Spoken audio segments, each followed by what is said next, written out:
d'une consultation pour la conclusion d'un accord cadre.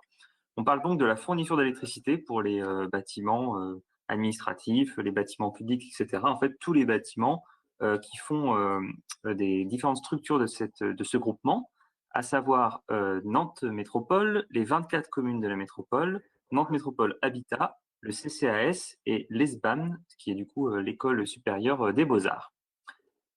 Donc c'était précédemment, il y avait déjà un groupement avec un contrat qui a duré 9 ans. Donc là, ce nouveau ce serait pour 4 ans d'achat d'électricité, excusez-moi.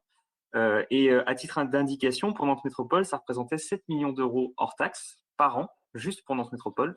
Donc c'est quand même des montants assez importants.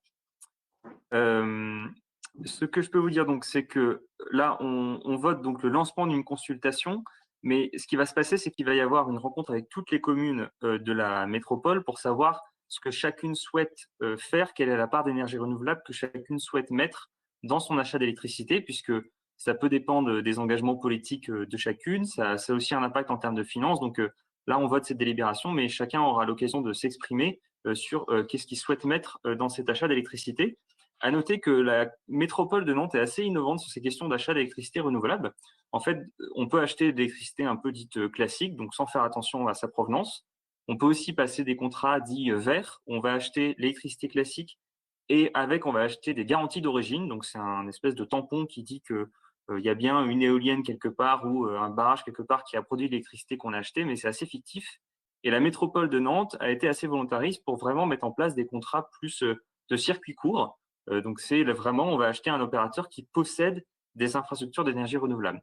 Donc ça, c'est très intéressant. Ça coûte un peu plus cher aussi. C'est une forme d'innovation qui a été mise en place à la métropole. Et donc, tout ça, il faudra qu'on en discute pour constituer et puis vraiment finaliser ce groupement d'achat.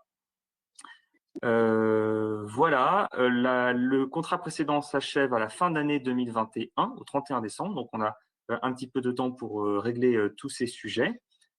Voilà ce que je voulais vous présenter. Si vous avez des questions sur comment vont se dérouler ces réunions et comment est-ce qu'on va comment est-ce qu'on va finaliser ces achats, n'hésitez pas. Je vais vous lire juste la fin. Le Conseil délibère et autorise le lancement d'une procédure en appel d'offres ouvert pour la conclusion d'un accord cadre ayant pour objet la fourniture d'électricité et services associés d'une durée maximum de 4 ans, sans montant minimum ni montant maximum passé en groupement de commandes, et autorise Madame la Présidente à exercer les missions confiées au pouvoir adjudicateur, notamment à signer l'accord cadre et à prendre toute disposition nécessaire à l'exécution de la présente délibération.